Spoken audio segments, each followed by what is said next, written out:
So this is a beautiful comment that was left regarding episode 57. It was about the imposter syndrome. And as I read the comment, which you know I love doing, I got like this insight. So the talking about the imposter syndrome, after that, doing that video, I got a lot of aha things and things made sense to me even more. But I wanted to just go through this fabulous comment. The comment was such a great description, explains what my default feelings and emotions are and how I keep reverting back. So basically, we go back to our childhood. Like if you watch the episode, you'll understand what I'm talking about. I'm not going to repeat it here. But basically we revert back, like who we think is the main character, the real character is who we are as kids. Like I don't matter. I don't belong. I'm an extrovert. I'm an introvert. I'm happy. I'm sad. I'm depressed. Like whatever identity you've created then is the default character in which we go back to thinking, assuming that whoever we become after, like more confident, self-assured, like now we matter, we feel like it's being an imposter syndrome. So then the comment continues, feel I am in this void, lots of sadness. I completely understand. Goodness, I've been in the void, in the sadness most of my life, not even knowing that it was in the void and the sadness, right? So a lot of times there are these emotions or feelings that you can only comprehend that you are in them as you grow up or as you have more experiences or more interactions with the world and listening to other people's experiences. First of all, you think you're all alone in this void and sadness inside, but it becomes stronger and louder the more internal you go and the more you start to want to pursue happiness and joy. You're like, but I have this emptiness inside and the sadness. Now, the sadness and emptiness a lot of times has to do with an identity also. It's like, so I'm going to share about me right now. So for example, as a kid, I was so happy and optimistic and uplift everyone. And, you know, like the world was gorgeous. Everyone was amazing, right? Was my perception, my survival mechanism.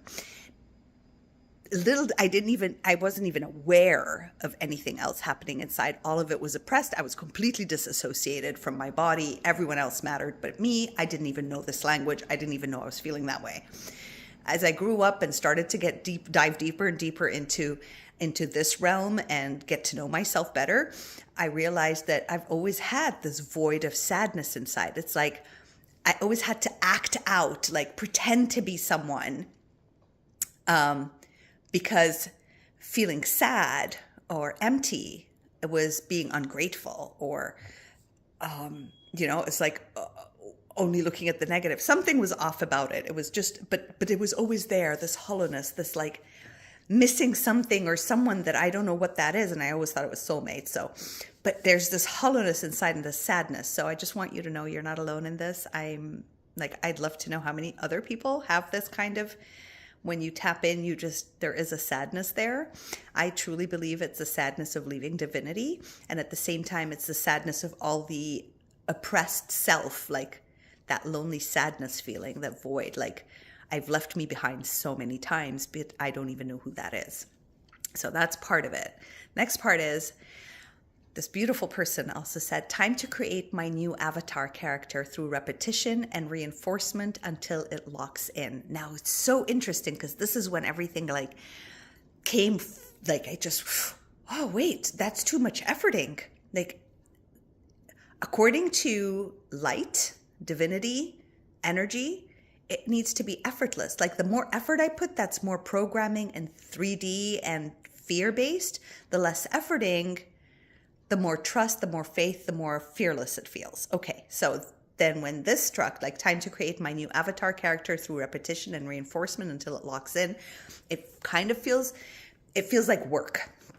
Yet we don't want work because it took a lot of work to disassociate, to leave the essence of who we are, to put on an avatar for the sake of self-preservation and survival, right? And to be loved, to be liked, all that wonderful stuff that we tend to believe isn't true till today. So there was another way, and I was hearing, okay, I'm getting the goosebumps. Okay, this is perfect. So the other way is How about, so we've locked in so intensely to a childhood avatar or identity, the identity we've created as children to self-preserve. That identity was filled with fear, right? And there were moments in our childhood that were not fear-based. So we only remember the fear-based, but there are moments that were happy. When you were playing with that toy, when you had that friend you spoke to, when you heard your favorite music and danced, when, you know, a parent actually hugged you or said a kind word, or like you're like, if you can just spend time to get those nuggets where, because it couldn't have all been hell, right? It's just not the way this world works, right? There are always nuggets of like, where, or then we would have all committed suicide, like right from the get-go, be like, screw this, we're done, right? But there were nuggets of like a meal you ate that felt delightful, a gift somebody gave you, a smile you got, you said something and people laughed. These small that we find indifferent today, we're like, oh, that was just once in a, you know, that never happened again. Or, oh, it just so happened Dad was in a good mood today and he found me funny. Like, we discard of those, but then we enlarge so much, like the trauma and the fear or whatever it is that we were going through. And what about finding those small little nuggets? Like, it could be as simple as, I looked at my face in the mirror and the zits were not there. Like, my face looked clear of zits. Oh, that was a moment, right? That was a moment of like, oh my God, I have clear skin. Like, whatever. Or like, the day that you're like, you were taller and so you were taller and you were so happy that you were taller. Or the day you bought those pants and it felt really happy. Or the day you had your birthday and everyone celebrated you. Like, gather as many moments as possible and reshape them into a past reality. Doesn't mean you're faking it. It means you're, instead of only gathering fear, you can like look for those. Look for the time that you made somebody smile when they were crying. Whatever it is, whatever, the time you felt confident, the time you felt self-assured, the time where you did matter.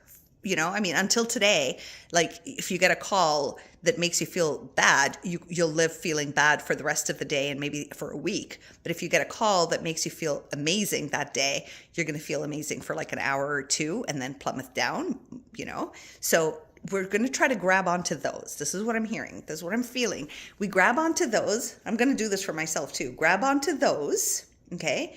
And make an avatar with that. Create an identity with that. Like, oh, look at that. There's a funny version of me. There's a version that I manifest clear skin. I seem to like have done this, and try to build that. So now, instead of affirmations and confirming and creating a new avatar, because we will always go back to the past. We will use the past to see who we are in comparison to, which is great for a different thing. But for now, for this, when you want to create a new identity, is because this is what our mind do. It's like, what's the best way to work with yourself?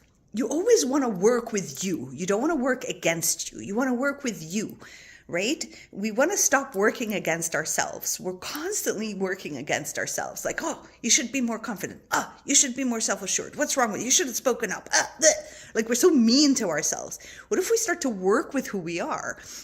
So you're going to work with the versions of you there that had glimpses of joy or happiness or peace, or, you know, the time you daydreamed and wrote a beautiful poem, the day you went on a summer trip somewhere and it was amazing to see the ocean for the first time. Like, all those, gather them, keep collecting, and make an identity with that. Like, oh, you know, I was loved, like the water loved me. I could speak to nature so easily. Whatever it is, whatever they are. And then create the new identity to refer to that one. Instead of referring to the one that felt I didn't matter, I don't exist, blah, blah, blah, all that stuff, we're going to use the other avatar, the other identity that you're creating, and you're gathering all your wits to bring that energy in, to see the truth in that angle. Like, be like, I want to gather all the moments where I felt good about who I am. for any reason, whatever it is. I made the best melted cheese sandwich, right? I fed my sister when my mom was like drunk, but wow, how amazing I did that. Whatever it is, right? You're going to gather those moments. And then when you choose to decide what other identity, you have that one to fall back on. That becomes so that now you're not an imposter anymore. Now you're not pretending anymore, because you're like, you know what? No, there were trinklets. There are parts of me that were like that. And I'm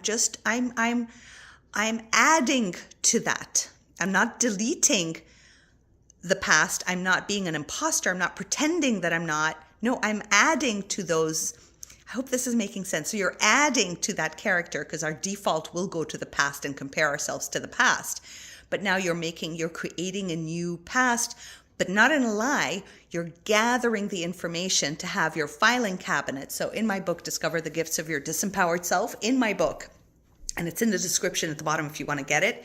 It's Amazon Canada, but you need to go to Amazon USA to be able to get it, I think. So just type my name, Rain Zaben, to be able to get my books there. I have 2 books. I think I should have a 3rd one going out. Anyway, whatever. So you'll find it there. And there's something called the filing cabinet. And you'll see pictures and it'll make more sense in the book. But we've got a filing cabinet we file the information. So now we want to retrieve information from another filing cabinet, the positive filing cabinet, the filing cabinet where joy existed, happiness existed, good things existed, right? That's the filing cabinet you want to invoke. Okay, so that's what you want to fill up. That's what you want to spend more time with. That's what you want to start going to. So now when you build the new identity, your reference point isn't an imposter anymore. It is, I'm expanding on, I'm growing from, I'm adding to, not I'm taking away, not I'm demolishing, not I'm getting rid of anymore, right? I'm adding to this version of me, right? That I remember parts of, that when I trusted my intuition at that point, I was correct. It's being kind to yourself. It's bringing those memories in so that you can expand from them. You can add to them. You can grow from them into the identity that you want. So you're just building upon something instead of having to demolish something and build something from scratch. It's a lot of effort. It needs a lot of time. You need like a million affirmations and it's a lot of like ugly self-talk, like a lot of putting yourself down for it kind of thing, if this makes sense. So I hope this is making sense. Thank you so much for your comment. It was delightful and beautiful. It's always lovely to read your comments. You leave a lot of beautiful comments. Thank you.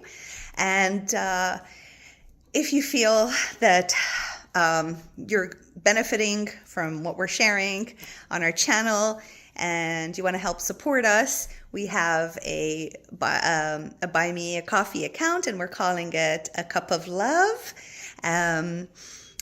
Your support would be of great value. And if you can't support, that's totally okay. Loving you dearly, all of you so much, sending you so many kisses. Thank you so much for your comments and your love and your availability and your insights and just your hearts, your beautiful hearts, your beautiful beings, everything about you. I love you all so much. Have a beautiful day.